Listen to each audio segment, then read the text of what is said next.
Hello friends, आप सभी का स्वागत है हमारे YouTube चैनल में। तो अगर समय और कार्य के ऐसे क्वेश्चन मिल जाए तो उन्हें आसानी से कैसे बनाया जाए, तो चलिए देखते हैं। तो जैसा कि हमारा क्वेश्चन में है कि ए किसी कार्य को 12 दिन में समाप्त कर सकता है।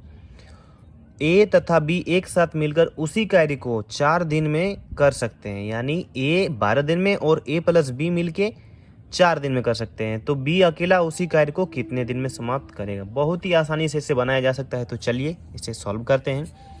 तो सबसे पहले क्या करना होगा, ऐसे करना होगा कि यहाँ पे लिख लेते हैं ए, और ए कर रहा है 12 दिन में।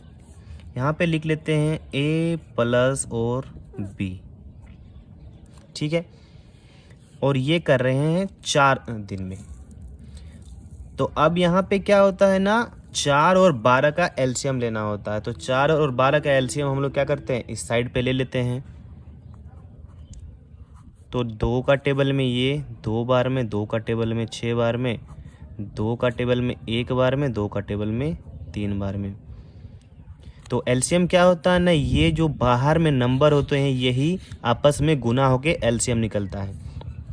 तो एलसीएम हम लोग क्या करेंगे ना, गुना करते हैं। 2 गुना 2 4 और 4 गुना 3 12, यानी एलसीएम 12, यानी एलसीएम यहाँ पे 12 आ चुका है। और एलसीएम ही होता है टोटल वर्क। इस मेथड से एलसीएम ही होता है टोटल वर्क। अब 12 का टेबल में 12 आता है 1 बार में, और 4 का टेबल में 12 आता है 3 बार में। तो जो 1 और 3 निकला ये होता है उसकी कार्य क्षमता, यानी इफिशियंसी, जिसे इंग्लिश में बोलते हैं इफिशियंसी। यानी ए एक दिन में 1 काम कर सकता है और ए प्लस बी मिलकर एक दिन में 3 काम कर सकते हैं। तो यहाँ पे साफ साफ मालूम चल रहा है कि ए एक दिन में एक ही काम कर सकता है, यानी यहाँ पे भी ए एक ही काम करेगा। काम उसका जो इफिशियंसी है, कार्य क्षमता है, वो कभी नहीं बदलेगा, यानी ए एक काम करेगा। लेकिन यहाँ तो टोटल 3 काम है, यानी ए अगर 1 करता है तो बी कितना करेगा, 2 करेगा।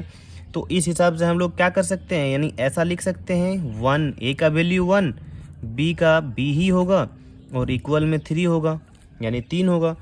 तो अगर b का हम लोग कार्य क्षमता निकाले तो वो हो सकता है 3 - 1, यानी 2।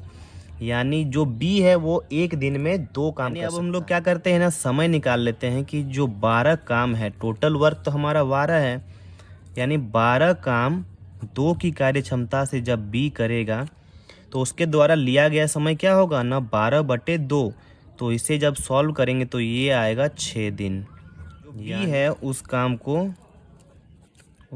को 6 दिन में करेगा, 6 दिन में करेगा।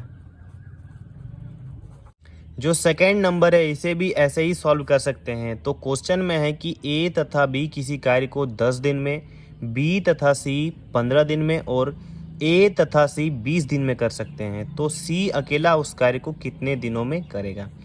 तो इसे भी बहुत ही आसानी से सॉल्व कर सकते हैं। सबसे पहले सेपरेटली लिख लेते हैं कि जो a प्लस बी है वो कर रहा है 10 दिन में, b प्लस सी जो है वो 15 दिन में, और c प्लस a ये 20 दिन में। तो 20, 15 और 10, 20, 15 और 10 का एलसीएम कितना हो जाएगा ना, 20, 15 और 10 का एलसीएम हो जाएगा 60। कैसे ना, इस बड़ी वाली संख्या को पकड़ते हैं, मिनिमम अगर एक बार पढ़ते हैं तो 20 आता है।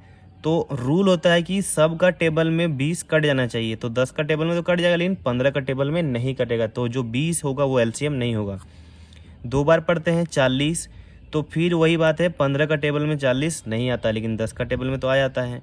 अब 3 बार पढ़ते हैं तो 60, 15 का टेबल में 60 आता है और 10 का टेबल में भी 60 आता है, यानी 60 वेरीफाई कर रहा है कि वही एलसीएम होगा ये तीनों का। तो अब जब एलसीएम निकल ही चुका है तो क्या करते हैं, अब इन लोग का वैल्यू भी निकाल लेते हैं। यानी 10 का टेबल में 60 6 बार में, 15 का टेबल में 4 बार में, और 20 का टेबल में 3 बार में। तो ये जो निकला हुआ है ये क्या है, इफिशियंसी है, कार्य क्षमता है। यानी क्या है, ये कार्य क्षमता है। तो अब रूल होता है कि ये अलग अलग सबको जोड़ना है और इधर वाले अलग अलग सबको जोड़ना है। तो जोड़ लेते हैं। तो अगर ध्यान से देखिए तो यहाँ पे ए 2 बार मिलेगा, बी 2 बार मिलेगा और सी 2 बार मिलेगा। तो इन्हें अलग अलग जोड़ के हम लोग ऐसे लिख सकते हैं डायरेक्टली, ए प्लस बी प्लस सी जो होगा वो 2 गुना होगा, यानी 2 बार सारे नंबर्स आएंगे। और अगर इधर जोड़ते हैं तो 10 और 3 13, यानी ए प्लस बी प्लस सी बराबर 13, लेकिन यहाँ 2 गुना में है। तो अब क्या करना होगा हमें ना, इस 2 गुने को बराबर के इधर लेके चलते हैं, जो गुना से भाग में आ जाएगा, यानी क्या निकलेगा उससे, ए प्लस बी प्लस सी का जो वैल्यू होगा वो 13/2 यानी 6.5। तो ए प्लस बी प्लस सी यानी ये तीनों का क्या निकल गया, एक दिन का कार्य। लेकिन हमें तो चाहिए सी का कार्य, क्योंकि सी ही अकेला उस कार्य को करने वाला है। तो अगर ऐसा बोला जाए कि ए प्लस बी प्लस सी में अगर ए प्लस बी को हटा देते हैं तो सी का वैल्यू निकल जाता है। तो बस हमें वही करना है, यानी सी बराबर हम लोग लिख सकते हैं ए प्लस बी प्लस सी माइनस में ए प्लस बी। तो अब क्या हो जाएगा ना, ए प्लस बी प्लस सी का वैल्यू 6.5 है, 6.5, और ए प्लस बी का वैल्यू देखिए कार्य क्षमता कितनी है, 6 है। तो यहाँ पे 6 आ जाएगा। अब 6.5 में अगर 6 घटाते हैं, यानी 6.5 में अगर 6 घट जाएगा तो बचेगा 0.5।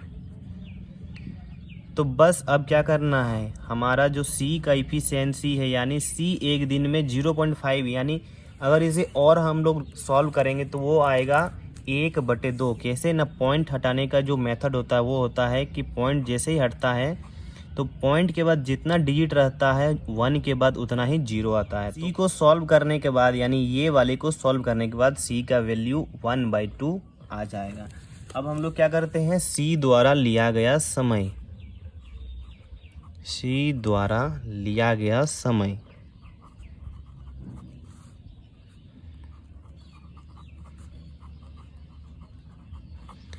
तो समय बराबर क्या हो जाएगा, टोटल वर्क कितना था, 60, एलसीएम जो आया था 60, और सी अकेला काम करेगा ना, तो सी का इफिशियंसी 1/2।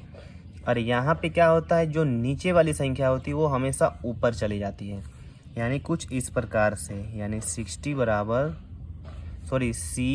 60 × 2, यानी जो सी होगा वो अकेले काम 120 दिनों में करेगा।